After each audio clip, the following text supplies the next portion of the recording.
as 7 pessoas, o nosso grupo hoje está reduzido, mas, assim, em respeito às pessoas que estão, a gente não vai cancelar, né? A gente vai continuar até para a gente fazer aquela dinâmica das nossas leituras mensais, né? Hoje a gente está aqui também, está participando hoje da reunião, a nossa diretora, né? A diretora da biblioteca, a Neide, está participando. Nós temos também aqui a Karine, né? O Neto, que você já conhece, e os demais clubistas, né? Apresentando as pessoas aqui, que nós somos os funcionários da biblioteca, né? Então, vamos ver se a Amanda está, se ela já pode começar. Oi, gente. Eu estou aqui já. Então, pronto, eu vou desligar aqui minha câmera para ficar melhor para ti. Uhum. Então, pessoal, boa noite. Para quem não me conhece, né, a professora Amanda. Desculpem a cara, mas eu jurava que o encontro era amanhã. Vocês acreditam? Eu estava na beira-mar correndo, aí tomando meu banho muito plena. E aí a Leóvio, vale, o encontro é hoje. Na minha cabeça era quinta-feira. E o pior é que o 27 é o aniversário da minha mãe, né? Que é hoje. Mas na minha cabeça eu achava que era numa quinta-feira. Mas tá de boa, né? Não estou na apresentação normal, mas o clube é isso, né? A gente ficar informal também de vez em quando.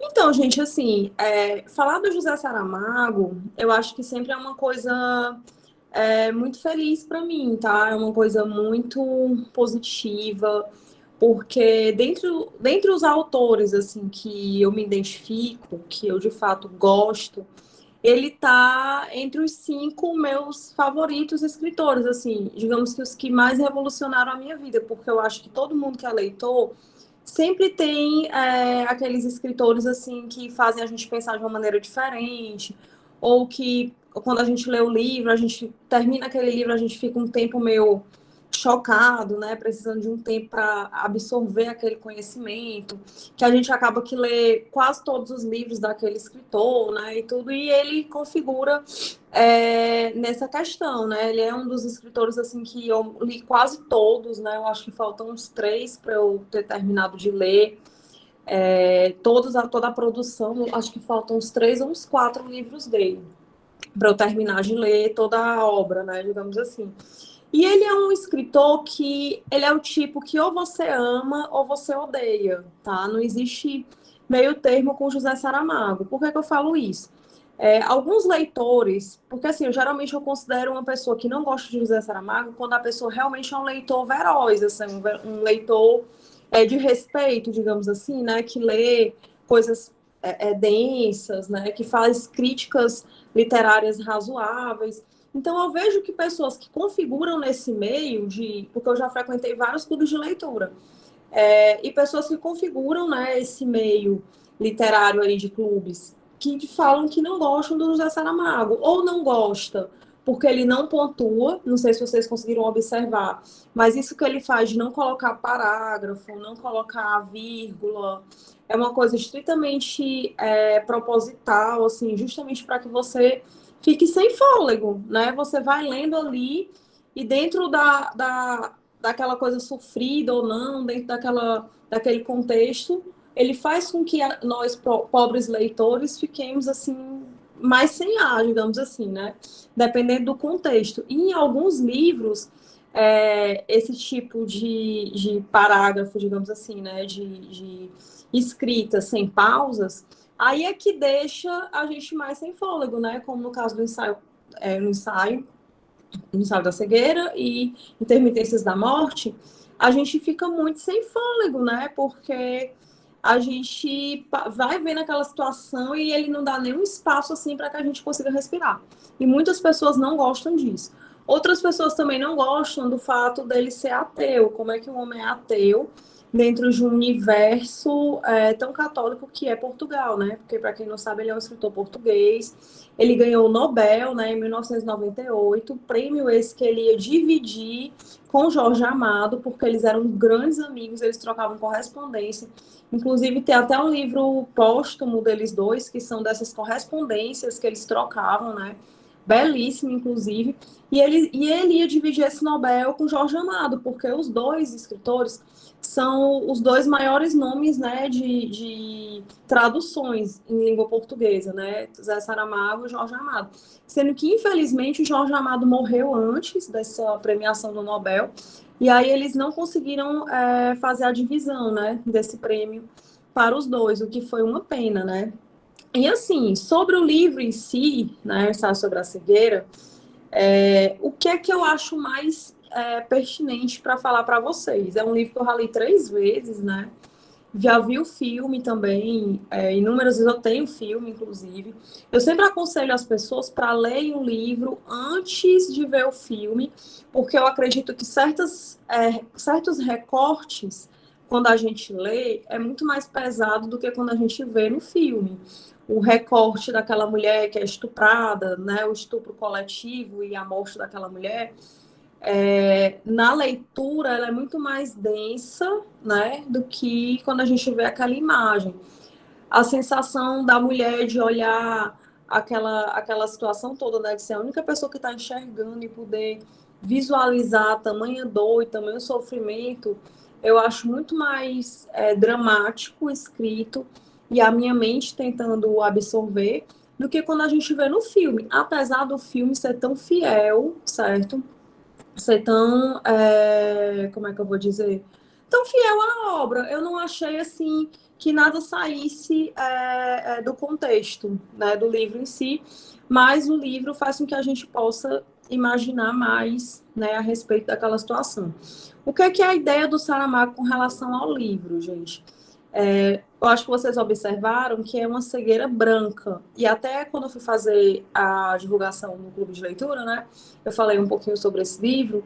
E por que a ideia da cegueira ser branca, né? Todo mundo sabe que a cegueira, a falta de visão, né? A deficiência visual, ela se caracteriza por ser escuro, né? Por você ver cinza, você ver vulto, ou você ver o preto, né? Você não enxergar nada e não enxergar nada ser preto.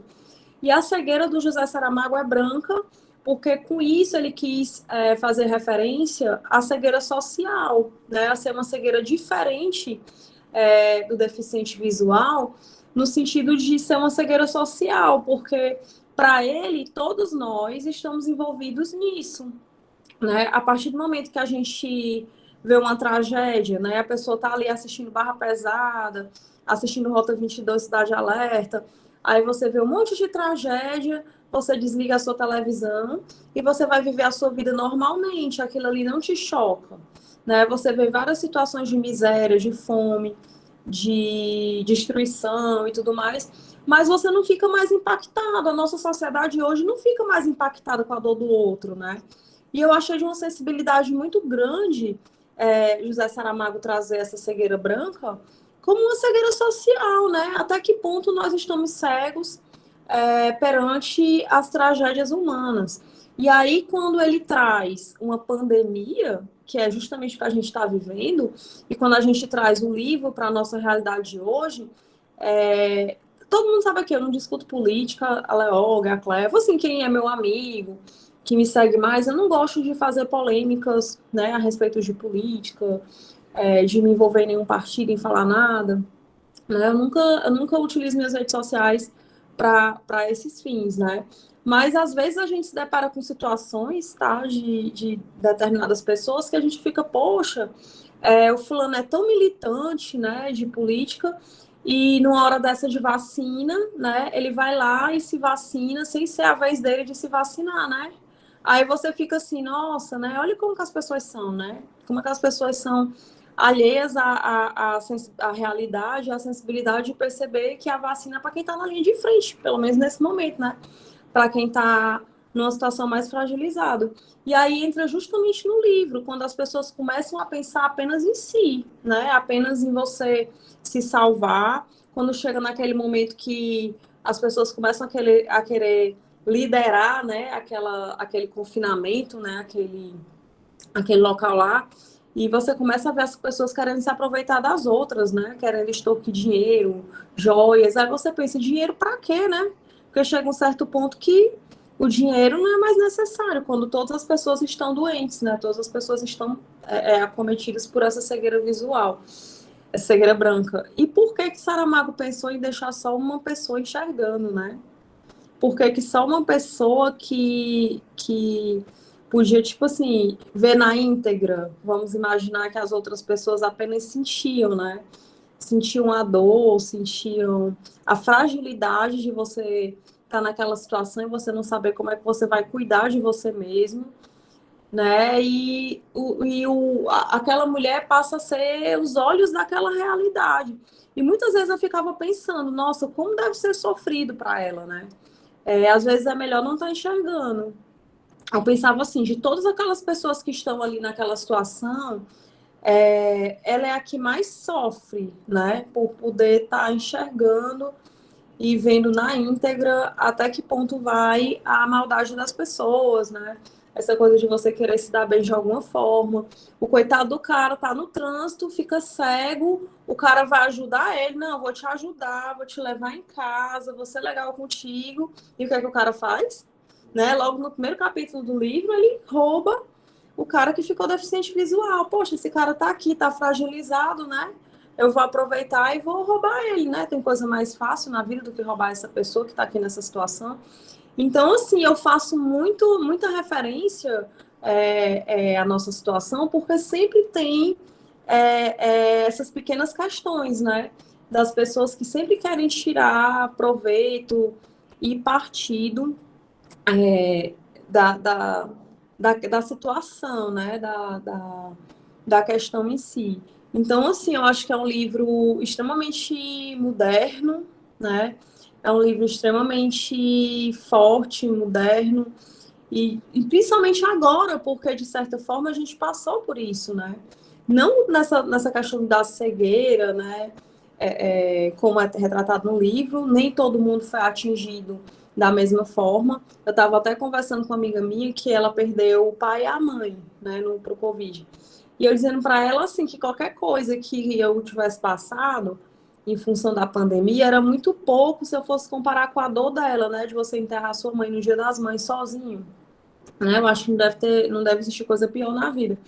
Mas ela falou assim, mas Amanda, todas as pessoas sofreram. Alguns sofreram mais, outros sofreram menos.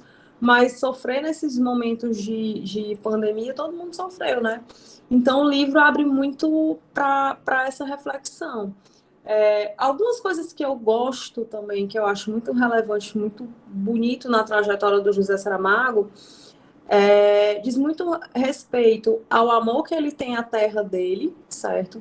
Ele tem vários livros também que fazem referência sobre Lisboa, sobre a vida dele. Um dos livros que eu gosto mais é As Pequenas Memórias, que ele é autobiográfico, ele fala bastante da vida dele, das coisas que ele gosta e da visão dele enquanto José Saramago a respeito do mundo. Então, é um livro muito bonito. A Ilha, né? O Conto da Ilha Desconhecida foi o meu primeiro livro que eu li do José Saramago. E é um livro fantástico, né? Para quem não sabe, os portugueses, depois que acabou essa coisa do desbravamento do mundo, de querer colonizar as coisas, né? Descobrir continentes, que a gente foi descoberto assim, né? Acidentalmente, mas nessa geração aí do descobrimento, né? Dessa coisa dos portugueses desbravarem os oceanos, né? E aí teve um tempo que isso acabou e existiu muito saudosismo, né, na geração que vivenciou isso, de não ter mais, né, essas embarcações e essas conquistas. E esse livro conta muito disso, né, dessa necessidade de você conquistar, de você sair do lugar comum, dessa saudade, né, de você vivenciar, dessa ilha desconhecida, que o cara não sabe onde está, né? Mas ele sempre fica imaginando como é que ele vai se sentir quando ele estiver lá, né? Qual é o sentimento que ele vai ter. Outro ponto também que me encanta no José Saramago é que ele é ateu, tá? Eu sou católica, mas ele é extremamente ateu. Mas ele escreve de um jeito, meu povo, depois vocês têm que ler uns livros dele, tipo Caim, né? Deixa eu ver outro aqui que eu gosto. O Caim tem várias percepções a respeito disso, intermitências da morte, que você, quando você lê, você fica assim, você não consegue. O Homem Duplicado também tem um momento que ele faz referência também à igreja em si. Então, assim, acaba que você não tem como discordar dele em certas colocações, porque ele coloca de uma maneira muito inteligente, que você fica assim, nossa, eu não tenho argumento. Como é que eu vou argumentar e querer fazer com que o José Saramago deixe de ser ateu, usando os meus argumentos católicos, se os argumentos dele para ser ateu são tão bem desenhados, né? E num país de maioria católica e fervorosa, você vê aquele homem ter o espaço dele, e lá em Lisboa tem a associação, né? Tem o Instituto, né, do José Saramago, que é na Casa dos Bicos, que tem todos os livros dele, com todas as traduções, tem a medalha que ele ganhou no Nobel, a máquina de escrever, né? E assim, o que mostra que ele é um homem assim que projetou mesmo a história de Portugal, porque tem vários livros dele que tem muito essa coisa de Portugal, né? Porque os portugueses, gente, eles são muito parecidos com a gente nessa coisa de ser visceral, de amar a sua terra, né? De ser preso a determinados conceitos, e também o aspecto da religião, né? Do catolicismo, porque lá também é muito pesado, né? A gente sabe que tem Fátima, né? Tem vários locais emblemáticos, né? Que quem é católico sonha muitas vezes em conhecer, além do Vaticano, é claro. Existe Fátima, né? Porque tem Nossa Senhora de Fátima e tudo mais. E Saramago envolvido aí dentro de todos esses contextos. Então não é à toa que ele é um homem genial, né? O livro em si, do Ensaio sobre a Cegueira, ele traz inúmeras reflexões, e eu acho que, no meu ponto de vista, gente, a mais incrível é a gente tentar se imaginar até que ponto eu tenho cegueira branca, né? Até que ponto eu estou vivendo na sociedade e eu não consigo mais me sensibilizar, ou me chocar, ou não consigo mais ter essa sensibilidade, né, de partilhar da dor do outro, né, e ser solidário, né, eu acho que essa é a maior das reflexões daquilo ali, e de uma maneira tão bem escrita, porque em vários momentos a sensação que eu tive é que eu estava ali junto, passando por tudo isso, como Graciliano Ramos faz comigo em Vidas Secas, né, a sensação que eu tenho quando eu li Vidas Secas é que eu estava marchando com aqueles retirantes, né? Que os meus pés também estavam ficando feridos, né? Da lida, da poeira e tudo. E o José Saramago, comigo, quando eu leio, ele também faz essa mesma sensação. E eu acho isso maravilhoso. E no mais, gente, eu acho que é isso, assim, José Saramago, ele morreu em 2010, tá? Ele deixou, assim, uma lacuna muito grande. Tem um escritor português chamado Walter Hugo Mãe, que lá em Portugal eles dizem que é como se ele fosse, assim, seu grande nome pós-Saramago, assim, o sucessor. Sendo que eu não concordo, porque a literatura do Walter Hugo Mãe é uma literatura fantástica, certo? O José Saramago tem a literatura fantástica, ele tem uma pegada de literatura fantástica, tem. Mas, ao mesmo tempo, tem algumas histórias que não, que são histórias que podem acontecer. E essa do Ensaio sobre a Cegueira é uma delas, né? Eu acredito que é possível. Intermitências da Morte eu já acho que tem uma pegada fantástica. O Homem Duplicado talvez possa acontecer, né? Talvez. Dizem que ele se inspirou aí numa história que os irmãos eram gêmeos e não sabiam que eram gêmeos, né? Digamos assim. Pode ser que aconteça, né? Nada é tão impossível, né, na vida hoje em dia. Mas, assim, eu acho que são coisas distintas, né? O Walter Ugumãe e o José Saramago. Ele faleceu em 2010, né? E as cinzas dele estão numa videira que é plantada justamente em frente a esse instituto, né? Do Saramago e tudo. Ele tinha um relacionamento muito bonito também com a esposa dele. Se vocês forem pegar os livros, todos eles têm um prefáciozinho que ele dedica para a esposa, né? Para Pilar e tudo. E ela assumiu lá esse local, e também tem várias polêmicas, né? Porque ela também era uma mulher escritora, parece que ela era várias coisas, e ela fez algumas falas, né? Falando do legado, né? Do quanto que é difícil você ser esposa de um homem tão importante com o José Saramago, né? Porque acaba que ela é só a esposa do José Saramago, ela não consegue escrever uma linha, ela não consegue fazer nada sem esse julgamento da sociedade portuguesa, né? Que eu acredito que, como eu falei, é muito parecido aqui com a nossa, né? Em alguns contextos. E no mais, eu acho que é isso, gente. Ganhou o Nobel em 1998, né? E eu acho que é mais ou menos isso. Acho que no decorrer das falas de vocês eu posso vir falando mais alguma coisa.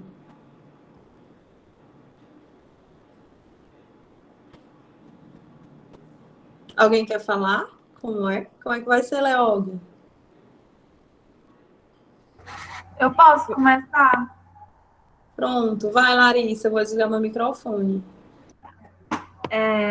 Tipo, essa foi uma releitura para mim que eu li a primeira vez, acho que eu tinha o quê? Uns 13, 14 anos, foi há um bom tempo. Tá com uns 10 anos mais ou menos. Aí, tipo, eu não vou mentir. Ensaio sobre a cegueira é um tipo de clássico que eu consigo ver porque é importante, mas que eu não consigo gostar. Tipo, nem é tanto por causa do estilo de escrita, porque depois que você se acostuma, você consegue diferenciar mais. Porque o que mais confunde é porque o Saramago, ele não faz ponto, não dá travessão, não dá aspas, ele não faz parágrafo, então acaba confundindo um pouco nas falas. Aí você acaba tendo uma leitura mais lenta, porque você fica, essa pessoa falou isso, essa pessoa falou isso. Mas, tipo, eu achei, tipo, bem interessante. Eu não vou mentir, eu achei bem interessante esse estilo dele, porque é que nem a Amanda disse, dá essa sensação de falta de ar, de que as coisas estão acontecendo muito rápido, tudo ao mesmo tempo, de que você não sabe o que é o que, porque tem várias horas que quando os personagens eles não enxergam, eles não sabem exatamente quem é que está falando o quê. Aí o livro ele passa essa impressão também de que você não sabe quem é que está falando. E outra coisa também que eu achei muito interessante é que os personagens, praticamente, eu não lembro se tem algum personagem com nome, mas os personagens eles são descritos por características deles. Por exemplo, a esposa do médico, o médico, a mulher dos óculos escuros, o menino, aí tem o ladrão, o primeiro cego. Eu achei isso também bem interessante, porque eu lembro que o pessoal diz que a Bela de Crepúsculo, ela é tão sem sal, tão, tipo, comum, que é para as pessoas se identificarem. Então, tipo, o Saramago, ele dá essas características bem gerais, que é para a gente também se ver nesses personagens. Deixa eu ver outra coisa que eu achei interessante. A visão pessimista do Saramago da nossa sociedade. O Saramago, tipo, o livro, ele é basicamente o Saramago dizendo, a gente não tem esperança. Nós somos ruins, nós nascemos ruins e a única coisa impedindo a gente de ser ruim é a nossa sociedade. Quando essa sociedade cai, nós não temos mais nada meio que segurando nossa coleira. A sociedade, nós somos cachorros e a sociedade é a nossa coleira impedindo a gente de fazer as coisas ruins. Tanto é que o ladrão, a única coisa que, tipo, que ia impedir ele de roubar o carro seria se o cara cego da primeira tivesse deixado ele entrar, né? Mas quem que sabe se realmente ele ia pegar e não ia roubar a casa dele, né? Então, eu achei muito interessante essa visão pessimista, mas ao mesmo tempo não é tão pessimista assim, porque existiam pessoas boas dentro do livro. A menina, a mulher com óculos escuros, ela teve esse papel de mãe na primeira oportunidade. Ela chegou lá, aí o menino chegou Eu não sei se ele chegou junto ou se ele chegou depois. Mas a partir do momento que ela estava com aquele menino, ela começou a cuidar dele como se fosse mãe. E a mãe dele não aparece. Tipo, ele fica perdido e, de um certo modo, a mulher do óculos escuro, ela acaba virando mãe dele. Mesmo sem saber quem ele é, sem saber como ele é. Ela simplesmente tomou aquele papel para ela, sem ela precisar, sem precisar alguém falar com ela. Então, eu achei essa parte também bastante interessante. Eu acho que é isso. Enfim, não é um livro que faz o meu estilo, porque eu não gostei da primeira vez, também não gostei dessa segunda vez, mas é um livro que dá para perceber que é um livro muito importante para a gente ler, que também é muito prazeroso. Eu não gostei de ler o livro, mas o tempo que eu passei lendo foi muito interessante. E é isso. Então, Larissa, tu abordou uma coisa que eu achei bem interessante, né? Assim, que a gente fala da visão pessimista, né? Assim, que tem um pouco dessa pegada, e tem uma fala no livro, né? Uma frase que é bem interessante, que ele fala assim, né? Que ele pensa que as pessoas, elas não ficaram cegas, né? Elas não ficaram cegas, elas já nasceram cegas, dando a entender que, tipo, há muito tempo que as pessoas já não enxergavam, que não foi uma coisa de agora, digamos assim, né? De você estar passando por isso. Aí entra naquele contexto que eu falei para vocês da questão da cegueira branca.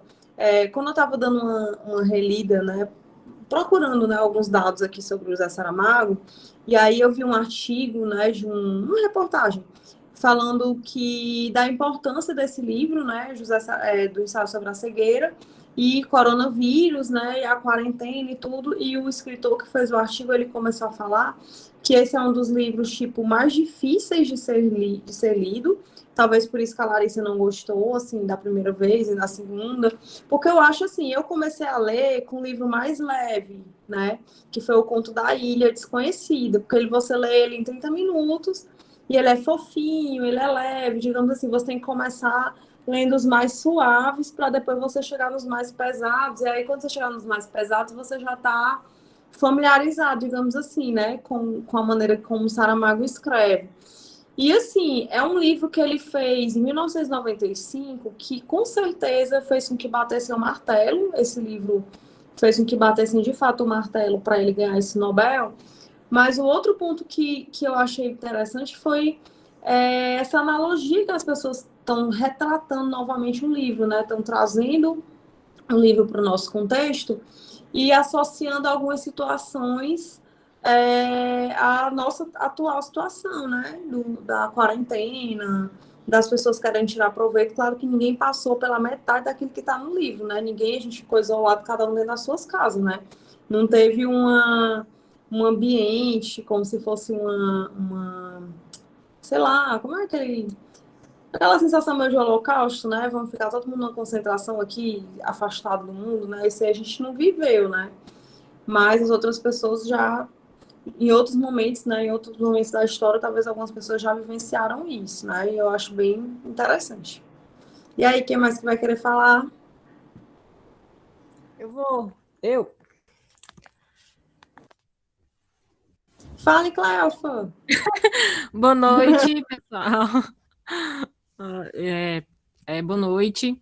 Gostei muito da contribuição de vocês, né, sobre o livro. Eu também li a primeira vez, já está com tempo, deve estar mais ou menos com uns 10 anos.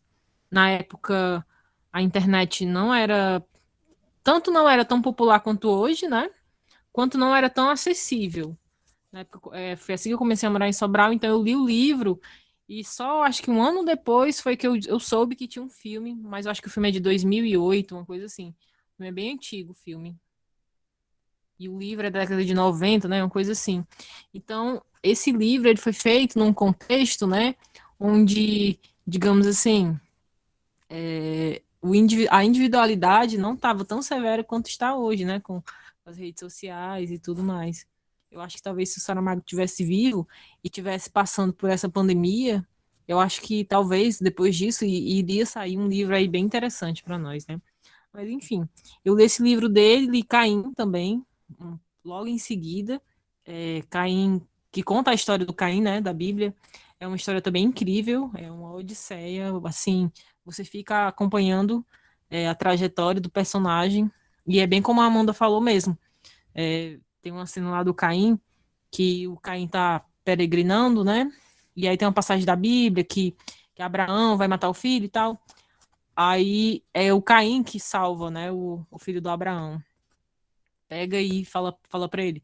Mas Deus diz o quê? Tipo assim, mas Deus diz o quê? Não, queria que sacrificasse. Mas aí ele pega e acho que ele fala com um anjo, uma coisa assim. O livro Caim é uma coisa que você vai lendo a história e realmente, mesmo você sendo muito religiosa, né, tem um pouco assim de heresia, né, porque é uma crítica na minha opinião, uma crítica direta à Bíblia, né? Mas mesmo assim uma leitura muito muito boa. E eu acho que para quem não curte muito assim o Saramago, talvez seja até mais interessante do que o Ensaio sobre a Cegueira. Eu lembro que quando eu li o Ensaio sobre a Cegueira, que foi o primeiro livro dele, eu não entendi muito bem. Eu acho que as primeiras 10 páginas eu li assim, umas 2 ou 3 vezes, porque eu não conseguia entender as pausas, né? Eu leio muito rápido, às vezes, e aí quem lê muito rápido, às vezes engole pontuação, né? Então você tem que se atentar muito a isso. Então eu tive muita dificuldade de ler, justamente por causa dessa falta de pontuação, mas quando você vai pegando o jeito, assim, a história em si é uma história incrível, né? Eu acho que, por exemplo, para quem gosta do gênero meio que trash, sei lá, estilo The Walking Dead, né, que é a série, eu acho que esse livro é perfeito, porque você se apega, né, aos personagens que são submetidos a situações de extrema pressão. E uma coisa interessante, eu lembro que agora relendo, né, quando você fala, você tem aí a incapacidade física de várias pessoas, porque eles, assim, uma coisa é você ser cego a vida inteira, né? Inclusive tem um personagem que já era cego. E você ir aos poucos se adaptando a isso. Tá ali se adaptando a isso. Outra coisa é a cegueira transformar uma certa comunidade em um estado caótico e que se adaptar a essa situação cego. É como se você tivesse numa situação de The Walking Dead, mas você estivesse cego. Você tivesse que em toda aquela loucura, mas você não tem a visão. E você não tem esse tempo para adaptação. Como voltar à época das cavernas, onde você precisa lutar pela vivência, mas precisa se adaptar a essa nova necessidade, né? E lá no manicômio, e eu acho que a ambientação do livro, né, de você ter um espaço que é para pessoas loucas, eu acho que é uma indireta, né? Assim, se a gente for pegar a sociedade, a gente para pensar. Teoricamente, a única pessoa que enxergava, né, entre aspas, ela não tinha essa visão dela, que era um privilégio, não tinha efeito, né, entre aspas. É como é aquele ditado, né, é, em terra de cego, quem tem visão serve para quê, né? Não serve para nada. Se eu tenho uma sociedade totalmente adaptada à cegueira, alguém enxergar não tem uma serventia, né? Vai enxergar para quê? Se toda a sociedade é adaptada, você consegue viver muito bem. Então, se a gente for trazer essa analogia para a nossa sociedade, a gente está numa sociedade extremamente adoecida, né? Extremamente caótica, extremamente desorganizada, e aquelas pessoas que, teoricamente, têm uma certa visão sobre o todo, que poderiam ajudar de alguma forma, essas pessoas elas não têm credibilidade. Inclusive, se essas pessoas exporem a sua capacidade de alguma forma, ajudar e influenciar na melhoria ou na transformação da sociedade, o que acontece? Essas pessoas elas correm perigo. E é muito o que está acontecendo hoje. A gente vê que a ciência no planeta inteiro, mas no Brasil, que é a nossa sociedade que a gente tem mais vivência, o que é a ciência? A ciência é a mulher do médico. A gente está aí numa sociedade extremamente louca, perturbada, maníaca, onde as pessoas não se respeitam, onde você não tem respeito por nada. Não tem respeito pela cor, não tem respeito pela idade, não tem respeito pela raça, não tem respeito pelas suas limitações físicas, psicológicas. Não existe. As pessoas hoje, elas destroem umas às outras em todos os sentidos por prazer. E eu falo isso, eu incluo a minha, eu incluo a Amanda, eu incluo todo mundo, porque todos nós estamos adoecidos, né? Às vezes a gente está ali numa rede social e, por exemplo, falo por mim mesma, às vezes a gente está numa rede social e a gente acaba somatizando ali várias informações e você chega no final do dia pesada. Se você for uma pessoa que acompanha notícias nacionais e internacionais, no final do dia a gente fica ali deprimida por tudo que está acontecendo, por tanta desgraça que está acontecendo. E aí, no meio disso tudo, eu coloco aqui a ciência como um exemplo, a ciência seria ali uma luz no fim do túnel. Mas as pessoas que defendem a ciência são o quê? São, né, rechaçadas, né? Aquelas pessoas que defendem, por exemplo, um estilo de vida saudável, né? São chamadas de chatas. As pessoas que defendem o meio ambiente sustentável, né? Então, a mulher do médico, ela representa o contrário de todo o adoecimento da nossa sociedade.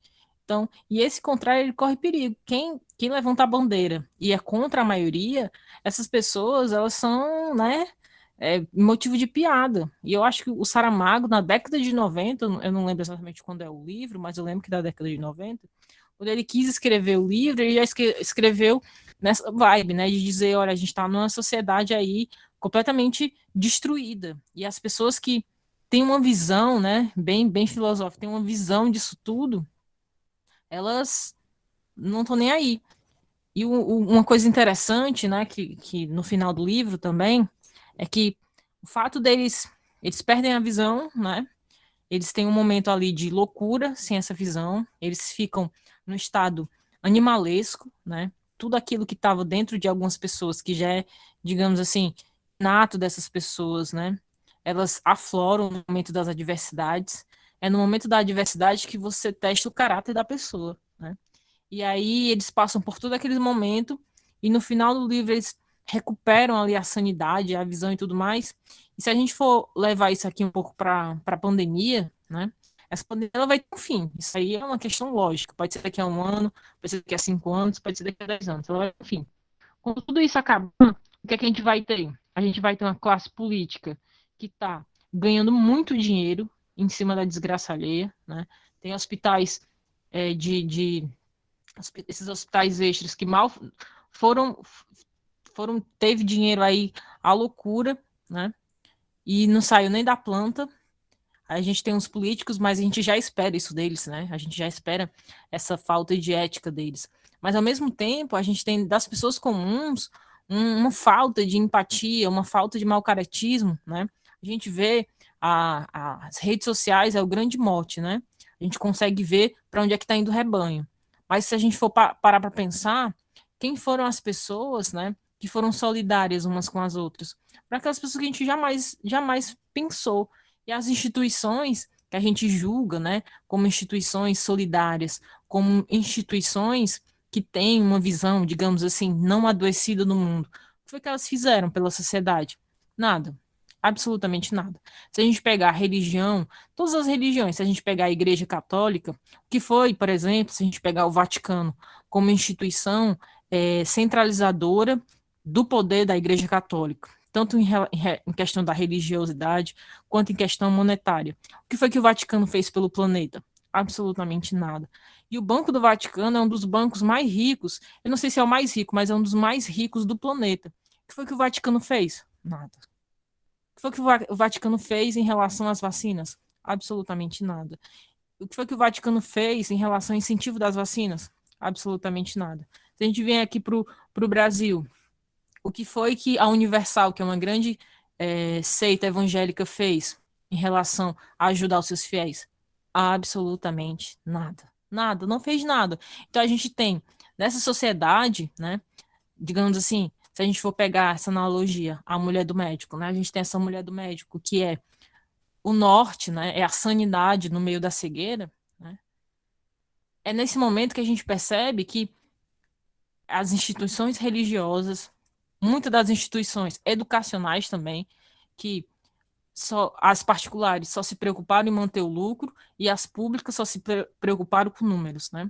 Então, a gente tem as instituições educacionais, que teoricamente era a mulher do médico, que teoricamente era o horizonte, que enxerga, né, o futuro. O que foi que essas instituições fizeram sobre a sua comunidade? Nada. Porque, às vezes, fazer alguma coisa, né, não é somente dar, é amparar, né? A mulher do médico, ela morria de medo, mas ela interviu várias vezes, né? Ela tinha medo que as pessoas soubessem que ela era enxergável e isso causasse problemas a ela.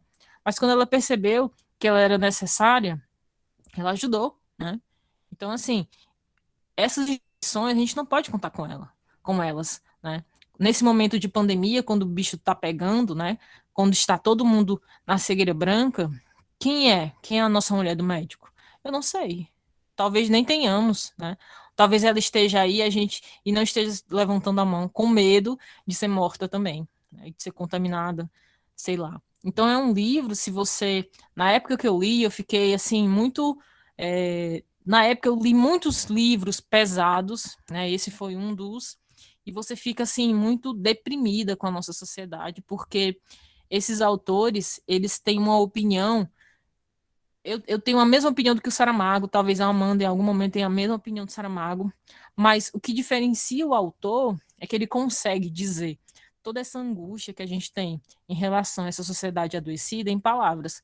Eu jamais conseguiria escrever uma analogia sobre a nossa sociedade igual ao ensaio sobre a cegueira. E eu acho que talvez daqui a 200 anos ou mais surja outro Saramago com essa capacidade incrível. Então, quando você pega um livro extremamente denso, extremamente profundo, que pega e rasga ali toda a ética, toda a sociedade, toda a filosofia da comunidade onde a gente vive, que é uma comunidade global, e você vê aquilo ali, entre aspas, como um romance, meu Deus do céu, eu fiquei assim maravilhada. Eu entendo totalmente quem não gostou do livro. Realmente não é uma leitura agradável em relação à questão do português, né? Porque não tem essas pausas, às vezes você lê e não entende mesmo, às vezes é um saco, né? Mas assim, em relação ao conteúdo, é uma coisa assim maravilhosa. O livro, o filme, depois eu fui ler na internet que o Saramago aprovou o livro, né? Se eu não me engano. Tem uma notícia sobre essa. O filme é muito bom, mas não faz jus ao livro. Quando você termina de ler o livro, você fica assim revoltada. Você fica assim, é um misto de revoltado com o planeta mesmo, porque a gente está inserido dentro de uma comunidade, dentro de uma espécie, que é isso. Se você tirar, por exemplo, se você tirar a capacidade de sociabilização do ser humano, ele vira um animal, que é o que está acontecendo agora na pandemia, né? Você tira a pessoa da sua, digamos assim, do seu contrato social, né? Lá, do Rousseau, do seu contrato social, e ele volta a virar um animal, né? Eu vi esses dias um Fantástico, um cara que congelava congelava batata para jogar na janela do vizinho, porque esse vizinho tinha cachorro e o cachorro latia muito, né? Talvez esse cara esteja aí confinado, sem poder sair de casa, e enlouqueceu, né? Enlouqueceu, né? Ele voltou ali ao estado animalesco. Então, a gente tem uma sociedade que não funciona bem, e toda vez que uma engrenagem sai do lugar, as pessoas voltam a esse estado. E o que, na minha opinião, o que acontece hoje é que quando existe aí um momento de loucura e de cegueira branca, a gente não tem uma mulher do médico, é cada um por si, Deus por todos, mas Deus lá em cima, filosoficamente, porque Deus aqui na Terra, representado pelas igrejas, ele também não está presente. É uma loucura mesmo. Eu acho que eu falei demais, mas é mais ou menos isso. Eu adoro esse livro. Uma vez eu falando com a Amanda disse que era fã do Saramago. Nesse dia eu falei, a Amanda é uma pessoa para você carregar no coração mesmo. Aí ela pegou e me disse que tinha visitado a casa dele. Aí eu pensei, amigas para sempre, viu, Amanda? Eu e você. Um dia ainda vou lá no museu dele, porque eu particularmente sou apaixonada pelo Saramago. Eu, apesar de ter lido só 2 livros dele. Mas eu acho ele, assim, incrível. Incrível mesmo. Obrigada pelo momento aqui. Ô, Cleo, obrigada, viu? Nossa, fiquei muito feliz em saber isso. E assim, eu concordo muito com as suas palavras. Eu acho que realmente quem é a nossa mulher do médico, né? Nessa hora, eu acho que teoricamente ela nem existe. Se existir, ela tá com medo, talvez, de fazer o social, com medo dela infectar talvez as pessoas que ela ame também, porque também existe isso, é muito complicado.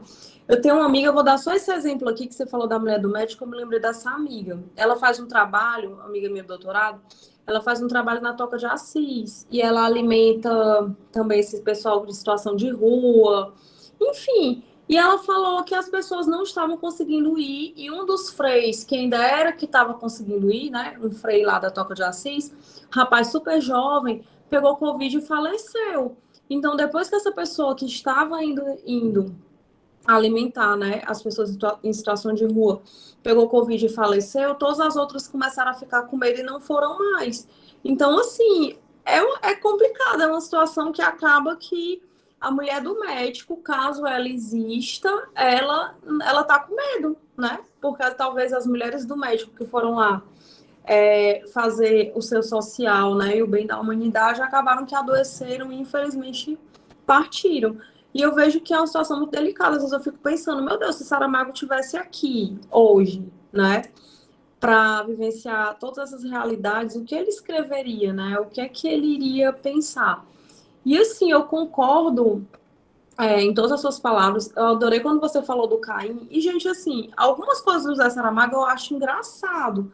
E algumas pessoas não acham graça, tipo Intermitências da Morte. Eu achava uma piada aquele livro, muito engraçado e tudo, porque é um humor negro, digamos assim. E o Caim, quando a Cleófila estava aí falando, eu me lembrei de uma parte do Caim que é como eu falo, ele é uma pessoa que não é católica, que não acredita, mas ao mesmo tempo ele fala as coisas de uma maneira tão inteligente que a gente fica sem ter argumento. Ele fala uma parte logo no início do Caim que ele diz assim, que ele sempre soube que a Eva ia comer a maçã, ele sempre soube. Deus sempre soube disso, porque se ele não soubesse, por que ele fez a maçã ser a fruta mais interessante, mais bonita, mais perfeita, mais maravilhosa? Por que ele botou uma serpente lá, né, para ficar todo dia, vem comer? Porque se ele não quisesse que eles comessem, ele tinha colocado essa árvore num lugar totalmente inacessível, que tinha que escalar milhões de montanhas para chegar lá, para ficar mais difícil. Tinha colocado os anjos, né, com as espadas, porque os anjos só apareceram na hora que ela comeu para expulsar eles do jardim, né? Mas se ao mesmo tempo ele soubesse, ele realmente não quisesse, ele teria já colocado todos os empecilhos. Se ele não colocou, é porque no íntimo ele sabia. Aí ele fala que ele estava tipo, como se estivesse tipo, brincando com eles, né? Porque ele sempre soube, ele não é Deus, onipotente, onipresente, claro que ele sabia que eles iam cair em tentação. Então, quando ele fala isso, eu vou dizer o quê? Né? Se realmente faz sentido, se eu não quero que uma pessoa pegue uma coisa, se eu não quero que uma criança pegue esse copo, porque esse copo é de vidro, eu vou deixar o copo acessível no meio da sala, que eu sei que ele vai pegar, vai quebrar, vai machucar. Então, ele tem essa inteligência de escrever aquilo que ele pensa de uma maneira que a gente não consegue contestar de maneira nenhuma. E, assim, o meu relacionamento com o Saramago, assim, o meu sonho era conhecer ele mesmo, assim, conhecer ele de perto, assim, bater uma foto com ele, conversar com ele, era meu sonho de vida. Sendo que, infelizmente, assim, em 2010 ele faleceu, foi justamente quando eu já estava tendo uma autonomia, assim, de poder viajar e tudo. E aí, infelizmente, ele adoeceu, ficou muito mal, ficou recluso, ficou isso. Porque as pessoas falam que ele andava normalmente, tinha os cafés que ele frequentava, tinha os locais que ele ia. Ele era uma pessoa de vida normal. Tanto é que uma vez ele escreveu que muitas pessoas têm a mania de achar que o Saramago autor, o Saramago escritor é uma coisa, né? E o Saramago pessoa é outra, que ele fala que ele tinha muito medo das pessoas, assim, se decepcionarem, né? De não acharem que o José Saramago, pessoa, o real, não fazia jus àquilo que ele escrevia, né? E aí, assim, ele faleceu e o mais próximo que eu consegui chegar dele foi fazer essa visita. Tanto é que eu fui para Lisboa, mas só para ver isso, assim, eu não queria ver o castelo, Fátima, todas essas outras coisas.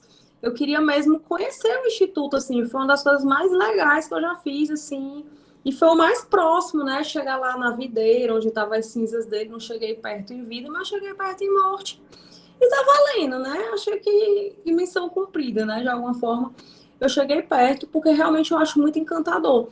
E uma dica que eu posso dar para vocês, até o pessoal jovem leitor, é vocês começarem justamente pelas obras mais fáceis de ler, para aí você já cria todo o encantamento. Um amigo meu, de um clube que eu frequentava, ele era um garoto de 17 anos. E uma vez caiu um livro de poesia, né? Porque clube de leitura a gente lê tudo, a gente tem que ler até o que a gente não gosta. Eu, pelo menos, eu acho que é por aí. E aí caiu poesia, e um livro de poesia do Pablo Neruda. E uma das colegas falou que odiava poesia, que não gostava, que isso, aquilo. Aí esse garoto de 17 anos pegou e falou assim: e você sabe ler poesia? Você sabe como é que lê poesia? Eu vou te ensinar como que lê poesia, porque você deve estar lendo uma poesia igual ler um livro comum. Aí ele pegou e leu a poesia para ela, como é para ler, como as pessoas leem e como é para ler. E aí ela, agora eu entendi, Zeno, eu estava lendo errado. Então é basicamente isso, assim, o Saramago, a gente tem que aprender como que a gente vai ler ele, certo? Como que a gente vai ler? Existe também um livro certo para cada momento da nossa vida. Às vezes você vai ler um livro como Ensaio sobre a Cegueira no momento que ele não vai te representar nada. E talvez você ler agora na pandemia, ele vai fazer todo sentido para a sua vida, né? Ele vai abrir os seus horizontes de formas, né, bem diferentes. E o outro ponto que eu acho, assim, começa lendo O Conto da Ilha Desconhecida, As Pequenas Memórias, Caim, O Homem Duplicado, coisas assim mais suaves, digamos assim, né? Até que você começa a chegar nas coisas mais densas. O Memorial do Convento, eu tô até com ele aqui para eu ler, foi até a minha amiga que falou. Ele é tristíssimo, todos os nomes é leve, também dá para ler. Aí, de repente, você pega para ler um tristíssimo ou um extremamente pesado, com uma crítica social muito, muito grande, desses que, quando termina o livro, você fica 3 dias para você se recuperar, né? Aí você acha que o autor não é legal. Eu, por exemplo, os russos, eu estou relendo vários, e eu estou percebendo que livros que eu não gostava, hoje eu estou adorando, porque na época eu não li, ou na fase correta, ou com a maturidade correta, e eu acho que é por aí, gente. Né? A gente tem que ver qual é o nosso momento, né, para estar lendo determinado autor. Vamos lá, quem mais vai se pronunciar? Neto, né, tá tão calado. Os meninos não estão aqui não, Matheus.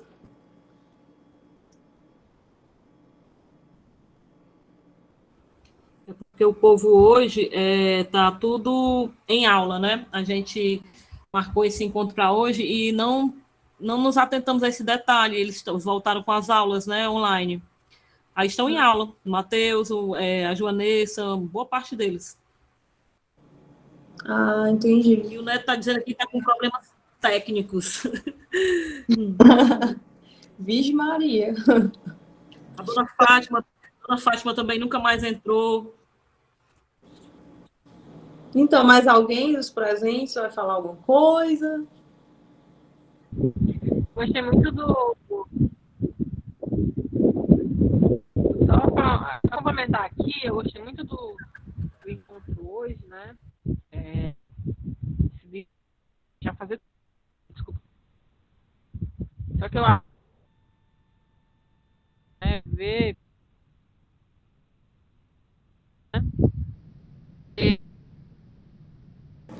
Clefa tá cortando. Não Está cortando muito. entendi, foi nada. Eu ia falar, está cortando bastante.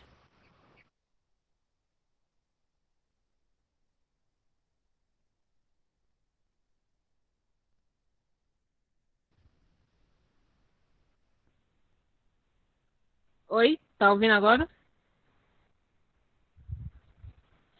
Então eu vou falar no grupo depois. Pode falar aqui, agora tá bom. Agora tá bom. Não, era só, tá bom? Tá ouvindo? Pronto, era só porque o grupo diminuiu muito, né? Olhando aqui a lista, tem praticamente o pessoal da biblioteca,